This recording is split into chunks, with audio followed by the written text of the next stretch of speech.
Page 15, Rock Anywhere. Music's getting a little more involved. We got quarter rests we're dealing with now too.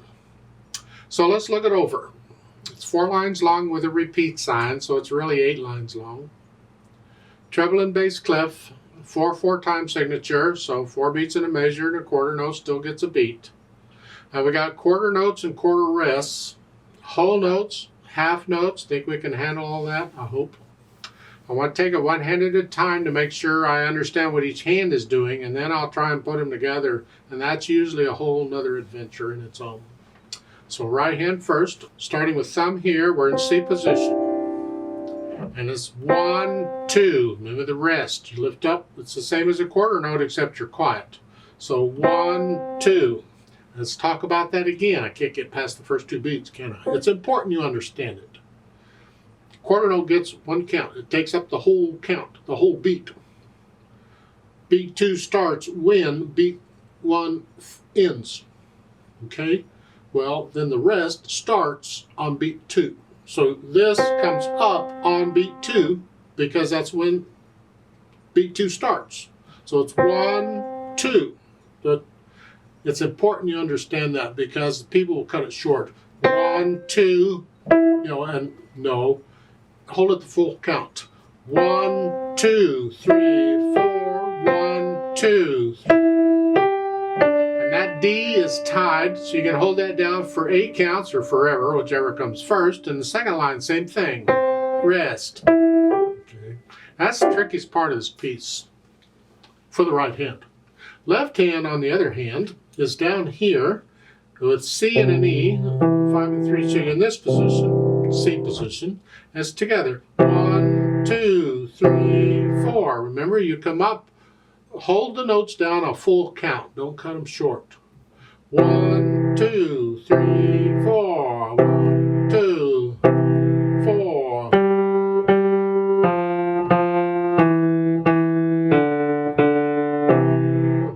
Third line, they're whole notes. Just holding them down for however long whole notes go. Put the hands together. Now again, when I first put the hands together, I just want to know which fingers in each hand are going together. I'll hesitate all over the place. I don't care. I'm just trying to understand what's going on. We're in C position, and at the beginning you have here and here together. On beat 2, it's a rest. 1, 2. And then we have here, and then before the right hand plays, left hand rests here. So it's, and then next measure is 1, rest, and then here, these notes. And I'm holding the right hand down as the left hand does its thing. And second line, you're here. Rest. Just make sure these G's are by themselves. The left hand has a rest, huh? Now on the third line, you got whole notes here. 1, 2. Hold the left hand down now. Okay. Then at the bottom, the last line, you're here. 1, 2. Now an F and a G in the left hand. And then an E and a G. Now the right hand is tight. Hold it down as you do that. Here. So you're doing different things in the hands. And this is why I tend to hesitate. I hesitate a lot. I'm trying to understand what the hands are doing. And once I have an idea, then I go back through it however many dozen times it takes, and I work on those hard parts and I get rid of the hesitations. So it's a steady beat throughout. I can keep it slow, but no hesitations, a steady beat. And once I have that, then I think about the articulation. They don't really give you much. They give you slurs. You see the first line, you get a slur in the top staff. It's under the staff. They could have put it above the staff. The words are in the way. I don't understand that exactly because they could have put the curved line above the staff and they could have put the words between the staff. Their choice, however they put it, doesn't matter. It doesn't affect how we play it. It's the first line is a musical sentence. It's a musical thought. Here, and then second line is a musical thought. You see, in a phrase, a musical thought, you can have silence. It's not always connected sound, and a rest is proof of that. It's part of the musical sentence, but it's quiet. So we're not connecting all these notes. We have rests in there, but we are connecting the other notes. We're connecting all the other notes. The left hand, you don't have much of anything. You just rest, rest, do the best you can. On the whole notes in the third and fourth line, connect them if you can. Connect what you can in the left hand. And then once I have the articulation figured out, sort of, then I think about the dynamics. MF, mezzo forte, sort of loud, applies to the melody, wherever it is. In this piece, it's in the right hand. It's in the upper staff. So whatever you think sort of loud is, these chords need to be soft in the background. 1, 2, 3.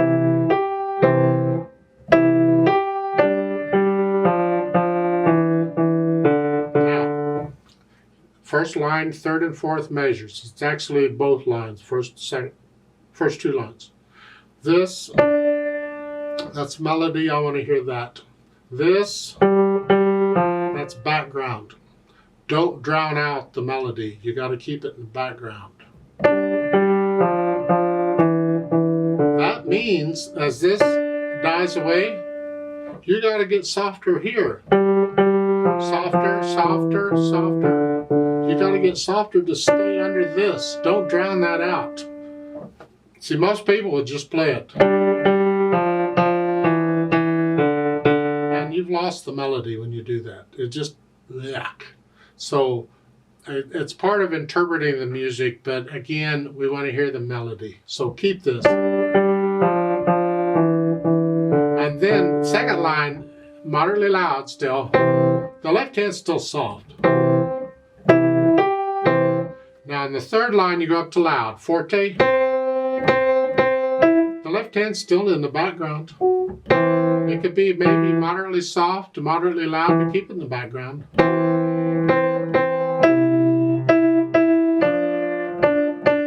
I'm just using a lot of weight in the right hand and I'm very light in the left, is all. The last two measures at the bottom here. Here, I want to hear that, the full thing. All the time I'm doing this, I want to hear that. That's melody, so don't drown it out. You're going to have to go down to soft. And I know it takes a lot of time to get the kind of control where you're playing louder and softer in each hand. I'm asking you to keep working at it. If you'll just keep working at it, it does come eventually. It may not come now. It may not come in this piece. It may take a few months yet. It could take a year or more. I don't know how long. It's different for everybody.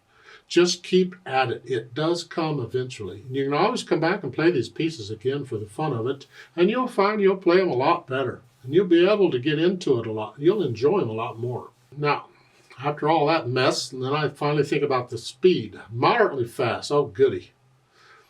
This is a party piece, apparently, but it has to be accurate. So don't get too carried away with fast. It's just sort of fast. To me, that's plenty fast enough.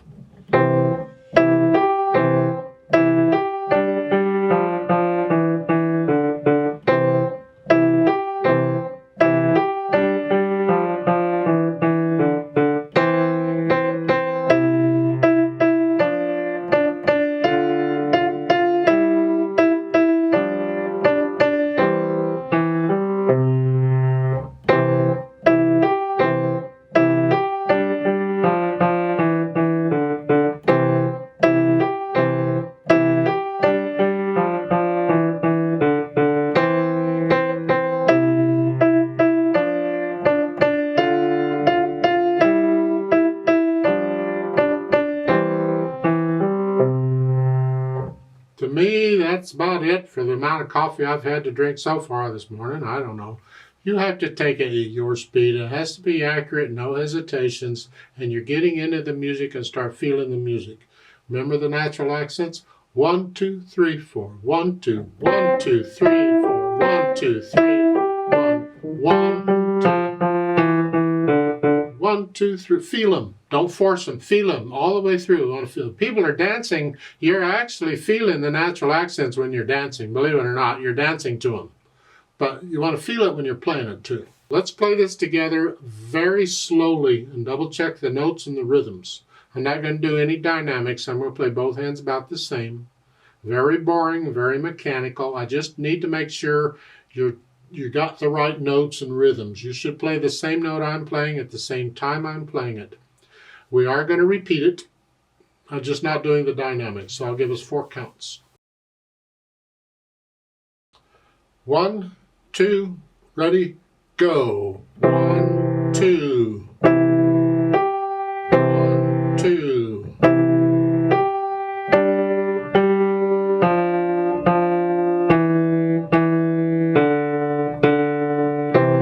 2. 2.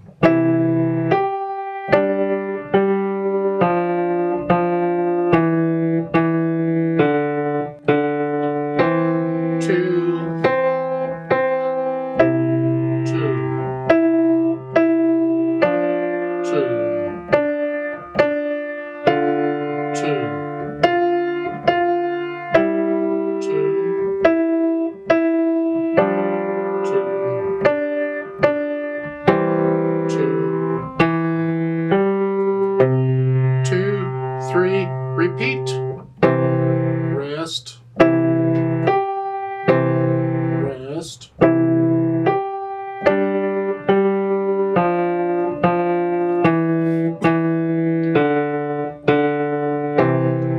rest,